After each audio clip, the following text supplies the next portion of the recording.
Welcome to BPSC maker. आज है 25 अप्रैल 2021 और 25 अप्रैल 2021 से बिहार करंट अफेयर्स और साथ ही राष्ट्रीय और अंतर्राष्ट्रीय घटनाओं सहित जितने भी करंट अफेयर्स बनेंगे वो सभी मैं आपको इस वीडियो में बताऊंगा। यह वीडियो आपके लिए बीपीएससी सहित Bihar CC, Bihar SI, ESI, CDPO, Bihar police और वो अन्य सभी परीक्षाएं जो खास करके बिहार में आयोजित होती है, तो बिहार के सभी कम्पिटिटिव एग्जाम के दृष्टिकोण से ये वीडियो आपके लिए काफी ज्यादा महत्वपूर्ण है। इस श्रृंखला के जितने भी वीडियो चैनल पर अपलोड होते हैं सभी को मैंने प्लेलिस्ट में अरेंज किया है, आप जाइए सभी को देखिए। और पिछले 3 माह के यानी कि जनवरी, फरवरी और मार्च, ये 3 माह के करंट अफेयर्स का पीडीएफ का लिंक इस वीडियो को डिस्क्रिप्शन में है, आप वहां से इसे डाउनलोड कर सकते हैं।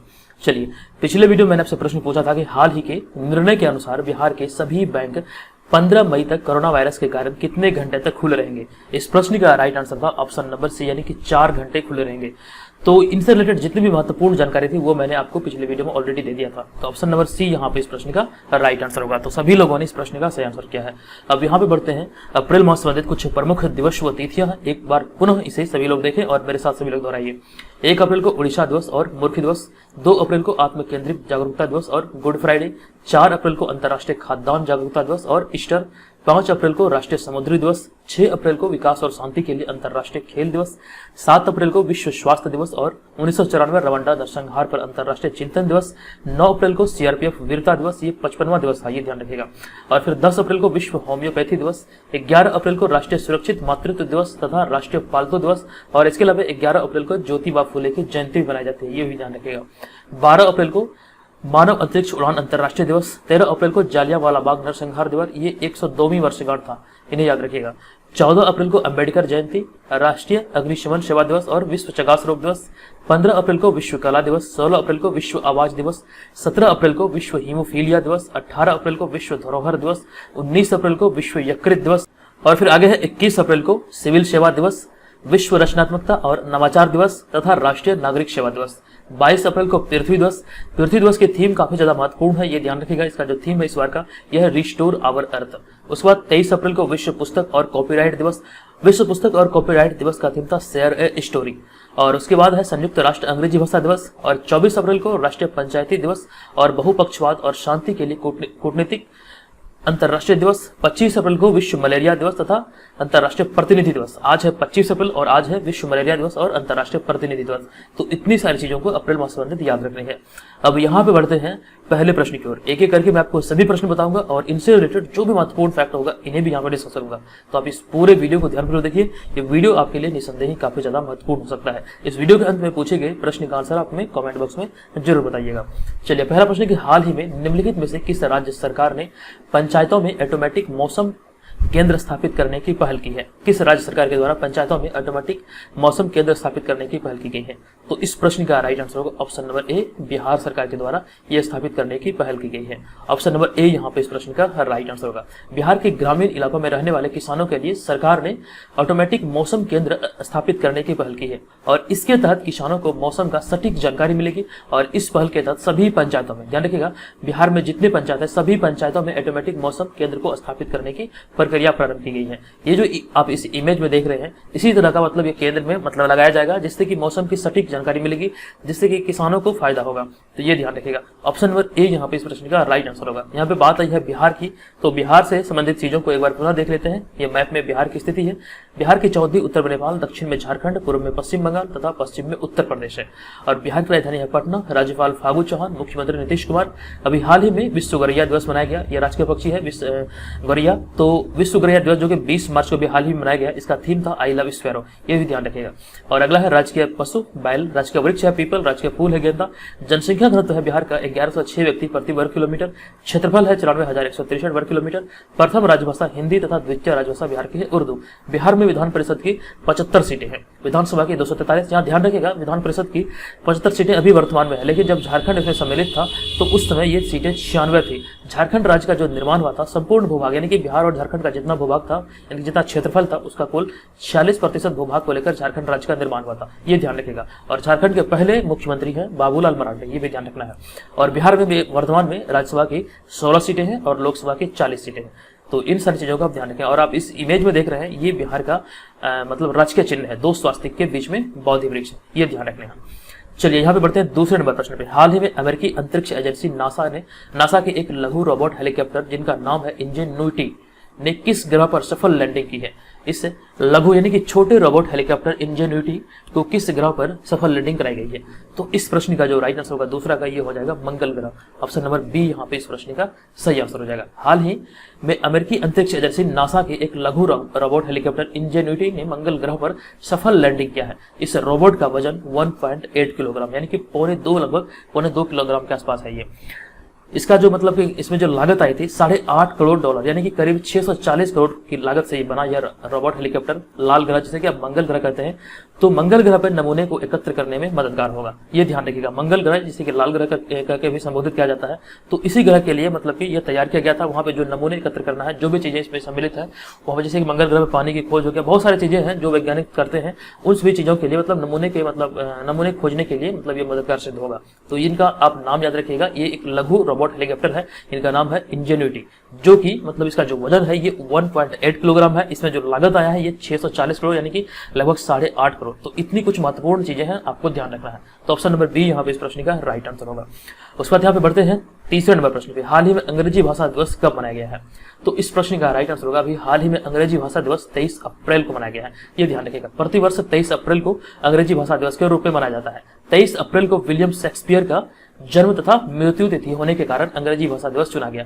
ध्यान रखिएगा, 23 अप्रैल को विलियम शेक्सपियर का जन्म भी हुआ था और मृत्यु भी हुआ था, तो इस वजह से विलियम शेक्सपियर के जन्म और मृत्यु दिवस के अवसर पर प्रत्येक वर्ष 23 अप्रैल को विश्व अंग्रेजी दिवस के रूप में मनाया जाता है। ये ध्यान रखिएगा। और विलियम शेक्सपियर अंग्रेजी के कवि थे। यह दिवस मनाने की शुरुआत 2010 में की गई थी और इसके अलावा 23 अप्रैल को स्पेनिश भाषा दिवस भी मनाया जाता है। ये भी ध्यान रखिएगा, यानी कि 23 अप्रैल को स्पेनिश भाषा दिवस और अंग्रेजी भाषा दिवस मनाया जाता है। तो ऑप्शन नंबर ए यहाँ पे इस प्रश्न का राइट आंसर होगा। आप जो इस इमेज में देख रहे हैं यही है अंग्रेजी के प्रसिद्ध मतलब कि कवि विलियम शेक्सपियर, ये अभिनेता भी थे, ये भी ध्यान रखिएगा। चलिए अगला प्रश्न है, चौथा नंबर प्रश्न। हाल ही में निम्नलिखित में से किसने वीडियो कॉन्फ्रेंस के माध्यम से विश्व मलेरिया दिवस मनाने के लिए मलेरिया उन्मूलन पर आयोजित रीचिंग जीरो फोरम की अध्यक्षता की है? प्रश्न है, रीचिंग जीरो फोरम की अध्यक्षता भी हाल ही में किनके द्वारा किया गया है?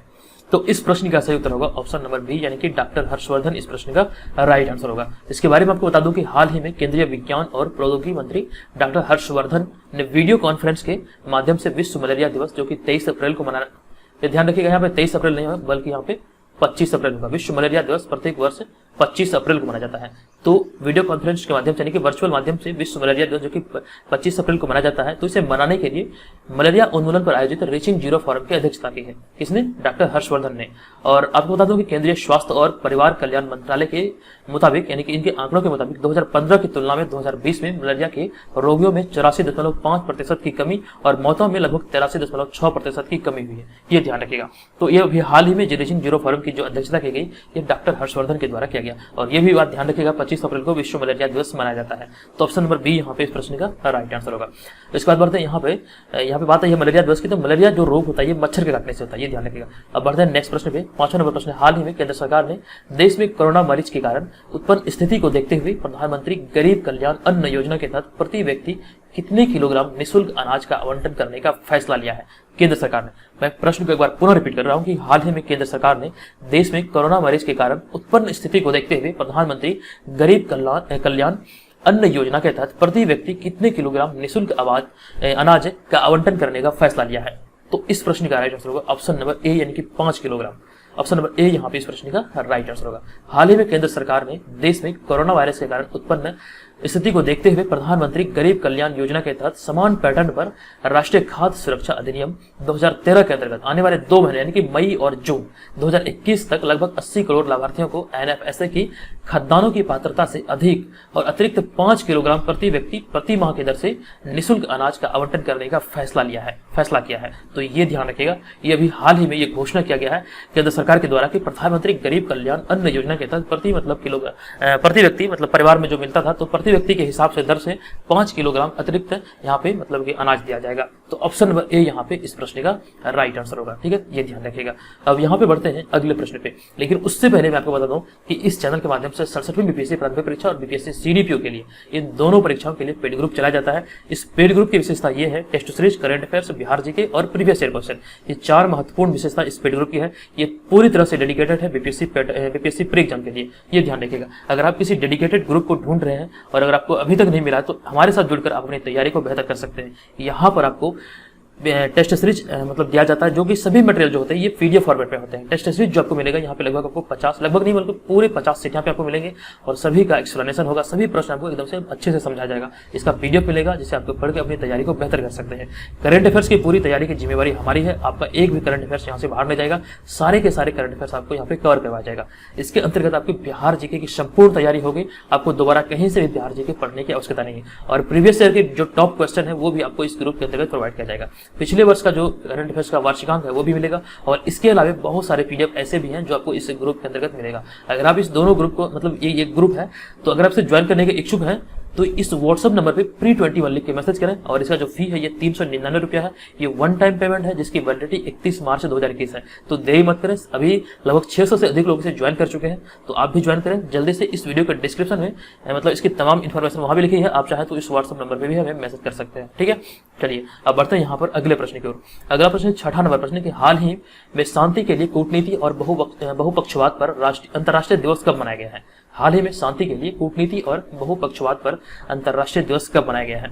इस प्रश्न का राइट आंसर होगा ऑप्शन नंबर बी, यानी कि 24 अप्रैल को मनाया गया है। इसके बारे में आपको बता दूं कि प्रत्येक वर्ष 24 अप्रैल को शांति के लिए कूटनीति और बहुपक्षवाद पर अंतर्राष्ट्रीय दिवस के रूप में मनाया जाता है। यह दिवस पहली बार 24 अप्रैल 2019 को मनाया गया था। यह ध्यान रखिएगा, 2019 को पहली बार मनाया गया था और इसका उद्देश्य अंतर्राष्ट्रीय सहयोग और विपक्षवाद के मूल्यों को संरक्षित करना है। और इस बार जो मनाया गया ये तीसरा मतलब दिवस था अंतर्राष्ट्रीय कूटनीति बहुपक्षवाद पर, यह तीसरा अंतर्राष्ट्रीय दिवस था। ये ध्यान रखिएगा, 2019 में पहली बार मनाया गया, दूसरी बार 2020 में और तीसरी बार 2021 में। तो ऑप्शन नंबर बी यहाँ पे इस प्रश्न का राइट आंसर होगा। 24 अप्रैल को ये पूरे विश्व में मनाया जाता है।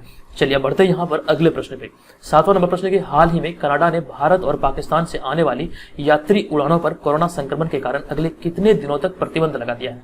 तो कोरोना के कारण अभी कनाडा सरकार के द्वारा पाकिस्तान और हिंदुस्तान से आने वाले सभी यात्री उड़ानों पर 30 दिनों का प्रतिबंध लगाया गया है। देखिए यहाँ पे कुछ घटनाएं हुई थी, मतलब कि इंडिया और पाकिस्तान से जो भी मतलब कि टूरिस्ट जाते थे वहाँ पे कनाडा, तो इन दोनों देशों में मतलब इन दोनों देशों के लोगों में जो कोरोना संक्रमण के जो मामले थे काफी ज्यादा आ रहे थे। तो इस वजह से ये फैसला लिया गया कनाडा सरकार के द्वारा, ये 30 दिनों का मतलब प्रतिबंध लगाया गया है। इसके बारे में आपको बता दूं कि कोरोना वायरस के बढ़ते मामले के बीच कनाडा ने भारत और पाकिस्तान से आने वाली सभी उड़ानों पर रोक लगा दी है।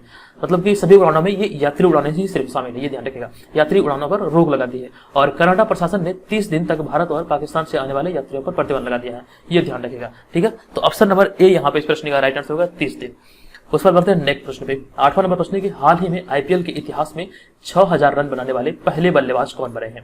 तो आईपीएल के इतिहास में सबसे पहले 6000 रन बनाने वाले पहले बल्लेबाज जो बने हैं ये है विराट कोहली, यानी कि ऑप्शन नंबर सी यहाँ पे इस प्रश्न का राइट आंसर होगा। हाल ही में विराट कोहली आईपीएल के इतिहास में 6000 रन बनाने वाले पहले बल्लेबाज बन गए हैं, ये ध्यान रखिएगा। और विराट कोहली भारतीय क्रिकेट टीम के तीनों फॉर्मेट के कप्तान हैं और विराट कोहली की कप्तानी में भारत 2008 की अंडर-19 विश्व कप जीता था। तो ये महत्वपूर्ण चीज है कि भारत मतलब विराट कोहली की कप्तानी में भारत ने 2008 में अंडर-19 विश्व कप जीता था, ये ध्यान रखिएगा। अब यहाँ पे बात आई है आईपीएल की, तो आईपीएल संबंधित चीजों को देखेंगे, लेकिन उससे पहले मैं आपको बता दूं कि आईपीएल जो इस बार हो रहा है 2021 में, ये 14वां सीजन है जो कि 9 अप्रैल से शुरू होकर के 30 मई तक चलेगा, ये ध्यान रखिएगा।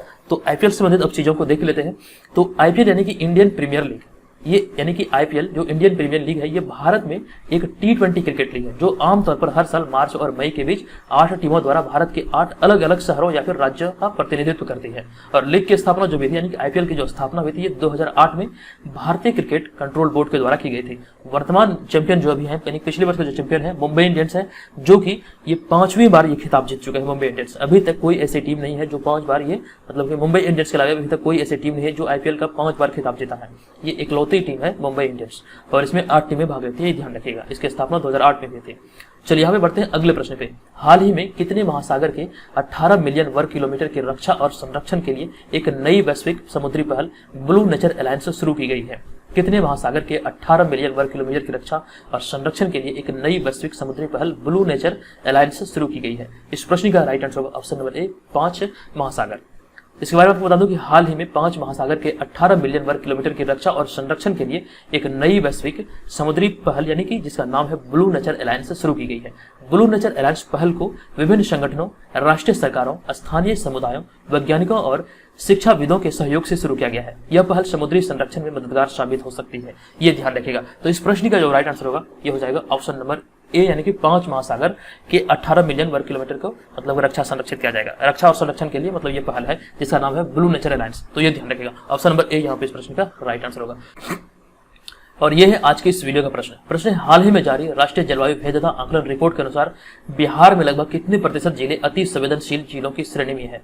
इसके बारे में तमाम इंफॉर्मेशन मैंने आपको पिछले वाले वीडियो में दिया था। अगर आपने कल वाले वीडियो को ध्यानपूर्वक देखा होगा तो इसका आंसर आपको याद होगा। इस प्रश्न का सही उत्तर आपको इस वीडियो के कमेंट बॉक्स में कमेंट करके बताना है। और अगर आपको इस वीडियो से हेल्प मिली हो तो वीडियो को लाइक करें, कमेंट करें और शेयर जरूर करें। और चैनल पे पहली बार अगर आपने विजिट किया था तो चैनल को जरूर सब्सक्राइब कीजिए। इस चैनल पे बने रहने का आपको फायदा जरूर होगा। यहाँ पे जो भी मटेरियल आपको दिया जाता है वो एकदम से काफी अच्छा क्वालिटी का होता है, जिससे मतलब आपकी तैयारी बेहतर हो सकती है। तो मैं आपसे बार बार कहता हूँ आप हमारे पेड ग्रुप को ज्वाइन करें। ये कम कीमत पर आपके लिए अवेलेबल कराया जाता है। इस व्हाट्सअप नंबर पर आप मैसेज करें PRI21 लिख के, आपको तमाम इन्फॉर्मेशन मिलेगी। आपको डेमो के तौर पर आपको 4 से 5 PDF मिलेगा, जिसे देखेंगे आप समझेंगे। अगर आपको ज्वाइन करने का इच्छुक होगा मतलब मन होगा तो आप ज्वाइन करेंगे। चलिए मिलेंगे नेक्स्ट वीडियो में। ये वीडियो आपको कैसा लगा कृपया कमेंट जरूर कीजिएगा। धन्यवाद।